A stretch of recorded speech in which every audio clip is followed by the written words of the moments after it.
Hello everyone, this is Anthony, Wall Street Trader son.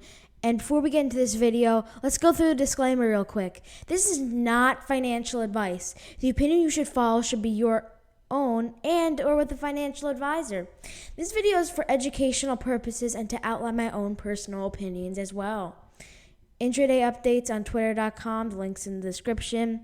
To stay up to date with my latest videos, click on that subscribe button. And now into the stock markets with my dad.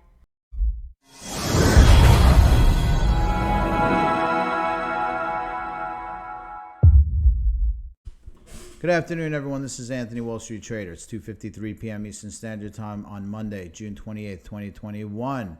Okay, where am I at? Well, I'm in at $5 per RLC coin, roughly. I am 100% allocated to it in terms of my iExec position that I wanted to commit. So I am committed at various entry points, as you can see on the grid on the right side of the slide. Now, just to make sure everyone is clear about this, iExec is equal to the inner strength multiplied by the benchmark. I don't need to go through this too much every day, but it's like kind of like the national anthem. You got to recite it. This is my crypto national anthem right here. So anyway, let's move into the charts and the markets. And as we can see, with iExec, yesterday we put this resistance on. We have already broken it. That's actually really good. Now we have to see how far north we can go on this crypto pair. Flipping over to the RLC Bitcoin pair, we are still over this line, probably on the higher end, and looking kind of like a triangle pattern. To be honest, this looks like a fairly bullish sign over the near term. So, we'll have to continue to watch, wait, and see how this thing performs. But we could get a proper lift up, assuming we get a little bit of news from RLC or iExec, as well as maybe, Bitcoin staying in the range for now and making a subtle trek up, not a massive trek. We don't like when it blasts off because it kind of gets the RLC Bitcoin pair in a bit of a tizzy. So let's hope that we have a nice drift up, not a rocket ship up from Bitcoin. Anyway, speaking of Bitcoin, let's take a look over here. We got that broadening wedge. Again, it takes time for it to resolve to the upside. Now, we exited here. It was like June 22nd. We're on June 28th. So we got a few more days left before the weekend.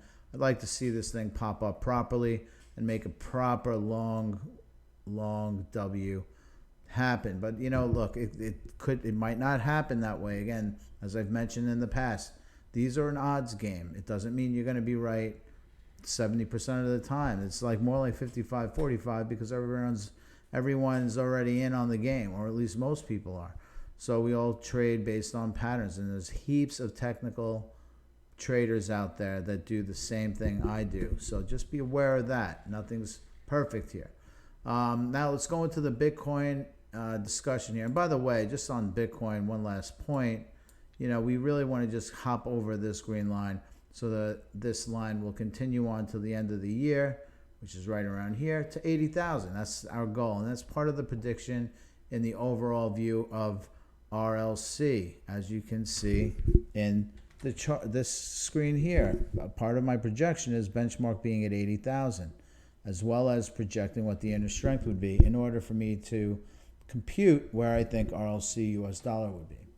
So let's move into Bitcoin news real quickly, just so everyone understands. Every 4 years, Bitcoin halves. That means the amount of creation of new supply will go down through time.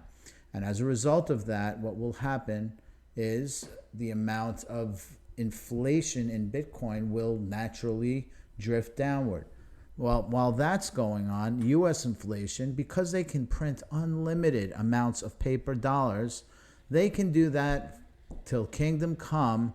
And you know what? There is a knock-on impact here. In fact, we're starting to see inflation. We're already up 3.5% from a year prior, and this is not going to stop anytime soon, folks. This is going to continue on and might get a whole lot worse before it gets better. Anyway, this is something we should be very clear about.